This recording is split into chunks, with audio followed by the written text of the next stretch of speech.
বন্ধুরা, আশা করি তোমরা সবাই ভালো আছো। তোমার চ্যানেলে তোমাদের সবাইকে স্বাগতম। আজ তোমাদের সামনে খুবই গুরুত্বপূর্ণ বিষয় নিয়ে আলোচনা করতে চলেছি, যেটা হচ্ছে মাধ্যমিক ইতিহাস পরীক্ষার্থী তোমরা যারা রয়েছে এবছরের জন্য, তাদের জন্য ইতিহাসের 2 মার্কের প্রশ্ন। প্রথমেই আমি তোমাদের সামনে জাস্ট কয়েকটা কথা বলবো, তারপরে অবশ্যই মূল ইম্পর্টেন্ট প্রশ্নগুলো প্রত্যেকটা অধ্যায়ভিত্তিক কী কী রয়েছে সেগুলো তোমাদের সামনে তুলে ধরবো, কারণ এই প্রশ্নগুলোর মধ্যেই ফাইনাল পরীক্ষাতে প্রশ্ন আসবে, এটা একভাবে নিশ্চিতভাবে বলা যেতে পারে। এবার আসা যাক পরবর্তী কথায়। ইতিহাস পরীক্ষাটার প্রশ্ন বিগত কয়েক বছর ধরে যেভাবে হচ্ছে, তাতে করে কিন্তু খুব গভীরে প্রশ্ন আসছে, প্রথম কথা। দ্বিতীয় কথা, বইয়ে অনেক প্রশ্ন রয়েছে, তোমরা দেখেছো প্রত্যেকটা চ্যাপ্টার, কোনো চ্যাপ্টারই একদম ছোট্ট কোনো চ্যাপ্টার নেই, লাস্ট চ্যাপ্টার বাদ দিয়ে বাদ বাকি সমস্ত চ্যাপ্টারই যথেষ্ট মাধুর্যপূর্ণ এবং যথেষ্ট বড় বড়, এবং সেখানে প্রশ্নও কিন্তু অসংখ্য রয়েছে।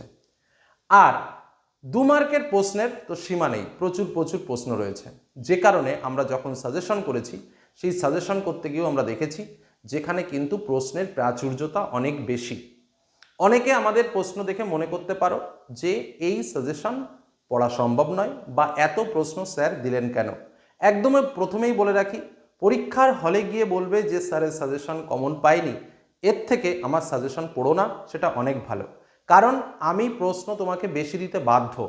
আমি বলতে পারবো না যে 2 মার্কের 5টা প্রশ্ন পড়লে তুমি 2 মার্কের 5টা প্রশ্ন কমন পাবে, সেটা আমার দ্বারা বলা সম্ভব নয়, প্রকাশ্যে স্বীকার করছি। যদি কেউ বলে থাকে তার উপর বিশ্বাস করে সেখানে যেতে পারো। ইতিহাসের 2 মার্কের প্রশ্ন কমন পেতে গেলে যথেষ্ট পরিমাণ পড়াশুনো করতে হবে, ন্যূনতম প্রত্যেক চ্যাপ্টার থেকে 15 থেকে 20টা করে প্রশ্ন কিন্তু তোমাকে রেডি করতে হবে, তাহলেই কিন্তু তুমি 2 মার্কের প্রশ্ন উত্তর লিখতে পারবে। আমাদের মোট 8টা চ্যাপ্টার রয়েছে, প্রত্যেকটা চ্যাপ্টার থেকে 2টো করে, মোট 8 দুগুণী 16টা 2 মার্কের প্রশ্ন আসে। সেই 16টা প্রশ্নের মধ্যে দিয়ে আমাদের 11টা প্রশ্নের উত্তর লিখতে হয়। কি বললাম, বোঝা গেল? যে কারণে এই 2 মার্কের প্রশ্নকে একটু বিশেষ করে বেশি করে পড়তে হবে। আজ তোমাদের সামনে সেই প্রশ্নই তুলে ধরছি। আর একটা কথা অবশ্যই মনে রাখতে হবে সাজেশন দেখার আগে, আজ যে প্রশ্নগুলো তোমাদের 2 মার্কের প্রশ্নরূপে শেয়ার করছি, একটা কথা মনে রাখবে, ইতিহাসে যেমনভাবে প্রশ্ন বিগত বছরগুলোতে আসছে, তাতে করে কিছু কিছু 2 মার্কের প্রশ্ন আছে যে প্রশ্নগুলো কিন্তু 4 মার্কেও আসতে পারে। আবার দেখা গেল 4 মার্কের জন্য যে প্রশ্নগুলো তোমাদের সাজেশনে তুলে ধরবো, সেই প্রশ্নগুলোর মধ্যে কিছু কিছু প্রশ্ন 2 মার্কেও আসতে পারে। সেই জন্য কিছু কিছু বিশেষ প্রশ্ন রয়েছে, যেগুলো আমি অবশ্যই আলোচনার সময় বলে দেব। সেই প্রশ্নগুলোকে যেমনভাবে 2 মার্কের জন্য রেডি করবে, ঠিক একইভাবে এমনভাবে পড়বে যাতে করে 4 মার্কের প্রশ্ন আসলেও সেই প্রশ্নগুলো তোমরা লিখতে পারো। একটা টিপস তোমাদের আলোচনার সময় দিয়ে যায়, 2 মার্কের প্রশ্ন লেখার সময় ন্যূনতম 3টে পয়েন্টে উত্তর লেখার চেষ্টা করবে, 2-এর মধ্যে 2ই পাবে। আর যে প্রশ্নগুলো তোমাদের সামনে শেয়ার করছি, কোনো প্রশ্ন বাদ না দিয়ে, আবার পরিষ্কার কথা শুনে নাও, কোনো প্রশ্ন বাদ না দিয়ে যদি তুমি পড়তে পারো, এটা গ্যারান্টি দিয়ে বলছি 2 মার্কের প্রত্যেকটা প্রশ্ন তুমি কমন পাবে।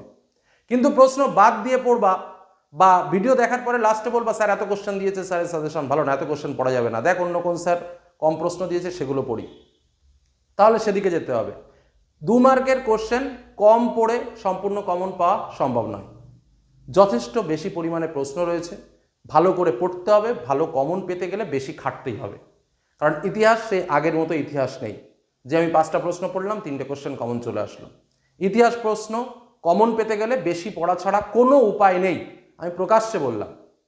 চলো এবার আমরা ইম্পর্টেন্ট প্রশ্নগুলো শেয়ার করছি, এই প্রশ্নগুলো অন্তত জেনে পরীক্ষার হলে যেও, এটুকু বললাম। চলো দেখে নেওয়া যাক মূল প্রশ্নগুলো।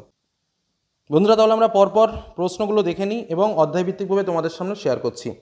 প্রথম অধ্যায় আমাদের রয়েছে ইতিহাসের ধারণা। কী কী প্রশ্ন রয়েছে দেখে নাও। স্থানীয় ইতিহাস চর্চা বলতে কী বোঝো? সামাজিক ইতিহাসের সংজ্ঞা দাও। নতুন সামাজিক ইতিহাস চর্চা বলতে কী বোঝো? পরিবেশগত আন্দোলনের গুরুত্ব কী? পরিবেশের ইতিহাসের গুরুত্ব কী? ব্রিটিশ সরকার সোমপ্রকাশ পত্রিকা বন্ধ করে দিতে চেয়েছিলেন কেন? স্মৃতিকথা অথবা আত্মজীবনীকে কিভাবে আধুনিক ভারতের ইতিহাস চর্চার উপাদান হিসেবে ব্যবহার করা যায়? নিম্নবর্গের ইতিহাস চর্চা কাকে বলে? 2জন নিম্নবর্গীয় ইতিহাস চর্চাবিদের নাম লেখো। সোমপ্রকাশ পত্রিকার নাম কেন সোমপ্রকাশ রাখা হয়? বিশ্বায়ন মানুষের পোশাক পরিচ্ছদকে কিভাবে প্রভাবিত করেছে? ইতিহাসের উপাদান হিসেবে সংবাদপত্রের গুরুত্ব কী? ইতিহাসের উপাদান হিসেবে ইন্টারনেটের ভূমিকা কী?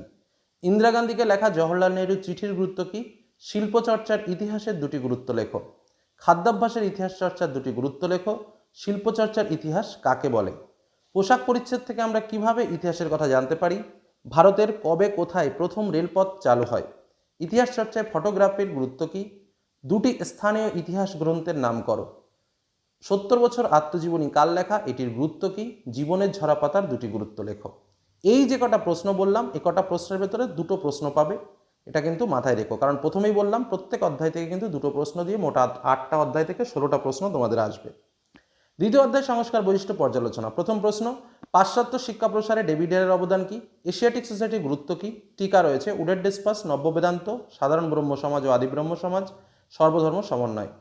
নব্যবঙ্গ কাদের বলা হয়, রামকৃষ্ণ মিশন প্রতিষ্ঠার উদ্দেশ্য কি, কেশবচন্দ্র সেন বিখ্যাত কেন, 19 শতকে ধর্ম সংস্কার আন্দোলনের মূল বৈশিষ্ট্য কি, প্রাচ্যবাদী ও পাশ্চাত্যবাদী কাদের বলা হয়, বাংলায় নবজাগরণ কাকে বলে, উচ্চশিক্ষা বিস্তারে কলকাতা বিশ্ববিদ্যালয়ের ভূমিকা কি ছিল, প্রথম প্যাচার নকশা গ্রন্থের গুরুত্ব কি, নারী শিক্ষা বিস্তারে বেথুনের গুরুত্ব কি, প্রাচ্য পাশ্চাত্য দ্বন্দ্ব কি, ভারতবর্ষীয় ব্রহ্ম সমাজ বিভক্ত হলো কেন, বিজয় কৃষ্ণ গোস্বামী শ্রী রামকৃষ্ণদেব স্মরণীয় কেন, সংবাদপত্র ও সাময়িক পত্রের মধ্যে পার্থক্য লেখো। এবার আসি প্রতিরোধ ও বিদ্রোহ চ্যাপ্টার থেকে। টিকা রয়েছে খুদকাঠি প্রথা, দিকু, চুয়ার, কেনারাম ও বেচারাম, তারিকি মোহাম্মদিয়া, উলগুলান কাকে বলে। নেক্সট, 19 শতকের উপজাতি বিদ্রোহের মূল কারণ কি ছিল, মুন্ডা বিদ্রোহের কারণ কি, সাঁওতাল বিদ্রোহের বা কোল বিদ্রোহের বা মুন্ডা বা ভিল বা ফরাজি বিদ্রোহের স্থান এবং একজন নেতার নাম, অর্থাৎ কোথায় হয়েছিল, একজন করে নেতার নাম। নীল বিদ্রোহে খ্রিস্টান মিশনারিদের ভূমিকা কিরূপ ছিল, ভারতবর্ষে কোম্পানির উদ্যোগে নীল চাষ শুরু হয়েছিল কেন, এলাকা চাষ ও বে এলাকা চাষ বলতে কি বোঝো, দুদু মিয়া, হরিশ্চন্দ্র মুখোপাধ্যায়, রানী শিরোমণি ও দেবী চৌধুরানী বিখ্যাত কেন। এবার আসবো চতুর্থ অধ্যায়, অর্থাৎ সংঘবদ্ধতার গোড়ার কথা, বৈশিষ্ট্য ও বিশ্লেষণ। কি কি ইম্পর্টেন্ট প্রশ্ন, টিকা রয়েছে ইলবার্ট বিল, সভা সমিতির যুগ, বঙ্গভাষা প্রকাশিকা সভা এবং চৈত্র মেলা। পরবর্তী কোশ্চেন, বঙ্গভাষা প্রকাশিকা সভাকে প্রথম রাজনৈতিক প্রতিষ্ঠান বলা হয় কেন। পরবর্তী প্রশ্ন, 1857 খ্রিস্টাব্দের বিদ্রোহকে জাতীয় বিদ্রোহ বা সিপাহী বিদ্রোহ বলেছেন কেন।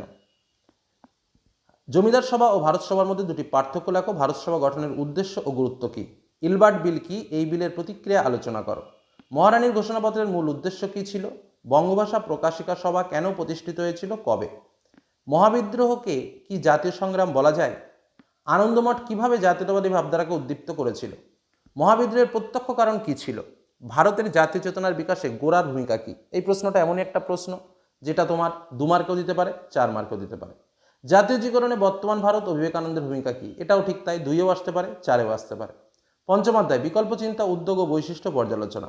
উইলিয়াম কেরি কে ছিলেন, জাতীয় শিক্ষা পরিষদের উদ্দেশ্য কি, আইএসিএস প্রতিষ্ঠার উদ্দেশ্য কি, উপেন্দ্র কিশোর রায়চৌধুরী বিখ্যাত কেন, শ্রীরামপুর ত্রয়ী কি, তারকনাথ পালিত স্মরণীয় কেন, রবীন্দ্রনাথ কেন বিশ্বভারতী প্রতিষ্ঠা করেন, মহেন্দ্রলাল সরকার বিখ্যাত কেন, বেঙ্গল টেকনিক্যাল ইনস্টিটিউট প্রতিষ্ঠার উদ্দেশ্য কি, গোলদিঘির গোলামখানা কাকে বলা হয়, পঞ্চানন কর্মকার বিখ্যাত কেন, জাতীয় শিক্ষা পরিষদ বলতে কি বোঝো, এটি ব্যর্থ হওয়ার কারণ কি, মহেন্দ্রলাল সরকার কে ছিলেন, ইংরেজ সরকার কেন ছাপাখানা প্রতিষ্ঠার বিরোধিতা করে, ঔপনিবেশিক শিক্ষা ব্যবস্থার দুটি ত্রুটি লেখো, ছাপাখানায় মুদ্রিত বইপত্রের মাধ্যমে বাংলায় কিভাবে শিক্ষার প্রসার ঘটেছিল।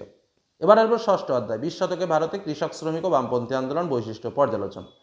মিরাট ষড়যন্ত্র মামলা কিভাবে ভারতের শ্রমিক আন্দোলনকে দুর্বল করেছিল, ত্রিপুরী সংকট বলতে কি বোঝো, বঙ্গভঙ্গ বিরোধী আন্দোলনে কৃষকরা সরে দাঁড়িয়েছিল কেন, নিখিল ভারত ট্রেড ইউনিয়ন কংগ্রেসের উদ্দেশ্য কি, চৌরি চৌরা ঘটনাটি কি ছিল, ভারত ছাড়ো আন্দোলনের সময় কমিউনিস্ট পার্টির ভূমিকা কি ছিল, বারদৌলি সত্যাগ্রহ বলতে কি বোঝো, ভারতের শ্রমিক আন্দোলনের মূল সমস্যা কি, স্টাফোর্ড ক্রিপসকে কি উদ্দেশ্যে ভারতে পাঠানো হয়, রেড ইন্ডিয়ান কংগ্রেস কেন গঠিত হয়েছিল, সারা ভারত কিষাণ কংগ্রেসের প্রধান দাবিগুলো কি ছিল, কে কবে ফরওয়ার্ড ব্লক গঠন করে, ওয়ার্কস অ্যান্ড প্রেজেন্ট পার্টি কেন প্রতিষ্ঠিত হয়েছিল, একা আন্দোলনের প্রধান দাবিগুলো কি কি ছিল, বামপন্থী আন্দোলনের মূল উদ্দেশ্য কি, ভারতের বামপন্থী আন্দোলনে মানবেন্দ্রনাথ রায়ের ভূমিকা কি, উত্তরপ্রদেশের কৃষক আন্দোলনে জওহরলাল নেহরুর ভূমিকা কি। এবার আসবো 7th চ্যাপ্টার, গান্ধী আম্বেদকর বিতর্ক কি, সর্বভারতীয় নিপীড়িত কংগ্রেস প্রতিষ্ঠা কে করেছিল কেন, পুনা চুক্তির গুরুত্ব কি, সাম্প্রদায়িক বাটোয়ারা বলতে কি বোঝো, ভাইকম সত্যাগ্রহ কাকে বলে, রশিদ আলী দিবস কেন পালন করা হয়, বীণা দাস, প্রীতিলতা ওয়াদ্দে দাস, সরলা দেবী চৌধুরানী, ঝাঁসি রানী মাতঙ্গিনী হাজরা, শান্তি ঘোষ, সুনীতি চৌহান বিখ্যাত কেন, সুনীতি চৌধুরী, দলিত কাদের বলা হয়, একটি দলিত শ্রেণীর নাম করো, অহিংস অসহযোগ বা আইন অমান্য আন্দোলন বা বঙ্গভঙ্গ বিরোধী আন্দোলনের 2 জন মহিলা নেত্রীর নাম উল্লেখ করো, বেঙ্গল ভলেন্টিয়ার্সের গুরুত্ব কি, অ্যান্টি সার্কুলার সোসাইটি কেন প্রতিষ্ঠিত হয়েছিল, রশিদ আলী দিবস সম্পর্কে যা জানো লেখো, মাস্টারদা সূর্য সেন বিখ্যাত কেন, সাম্প্রদায়িক বাটোয়ারা নীতি সম্পর্কে যা জানো লেখো, দলিত আন্দোলনে আম্বেদকরের ভূমিকা কি। লাস্ট চ্যাপ্টার, উত্তর ঔপনিবেশিক ভারত বা 20 শতকের দ্বিতীয় পর্ব। টিকা ভারত মুক্তির দলিল, ফরাসি উপনিবেশিকগুলি ভারতের সঙ্গে যুক্ত হয় কেন, স্বাধীনতার সময় ভারতের দেশীয় রাজ্যগুলি কত ছিল, ভারতের বিসমার্ক কাকে বলা হয় কেন, পৃথক অন্ধ্র রাজ্যটি উৎপত্তি হয় কিভাবে, কোন পরিস্থিতিতে কাশ্মীরের রাজা হরি সিং ভারত মুক্তির দলিলে স্বাক্ষর করেন, উদ্বাস্তু কাদের বলা হয়, জুনাগড় এবং হায়দ্রাবাদ কীভাবে ভারতের সঙ্গে যুক্ত হয়? দেশীয় রাজ্যগুলির ভারত মুক্তির ক্ষেত্রে সর্দার বল্লভভাই প্যাটেলের ভূমিকা কী?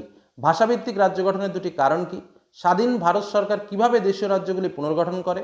দর কমিশন কেন গঠিত হয়েছিল এবং পত্তি শ্রীরামালু কে ছিলেন? এই হলো আমাদের 8টা অধ্যায়ের, প্রত্যেকটা অধ্যায় থেকে প্রায় 15টা করে প্রশ্ন। ভাববে সব মিলে প্রায় আমাদের প্রশ্ন সংখ্যা 100-র মতো। কিন্তু এই 100টা প্রশ্ন তুমি যদি প্র্যাকটিস করো তাহলে দেখবে এখান থেকে যে আমাদের 16টা প্রশ্ন আসার কথা, আশা রাখবো এই প্রত্যেকটা প্রশ্ন কমন পেয়েছো। কিন্তু আবারও বলছি, কেউ যদি বলে থাকে 10টা প্রশ্ন পড়ে 10টা বা 12টা প্রশ্ন পড়ে 12টা কমন আসবে, সেটা ইতিহাসের ক্ষেত্রে ইম্পসিবল। এটুকু বলে আজকের আলোচনা শেষ করলাম। যদি নিজের ভালো চাও তাহলে এই প্রশ্নগুলো অন্তত দেখে পরীক্ষার হলে যেও। ধন্যবাদ।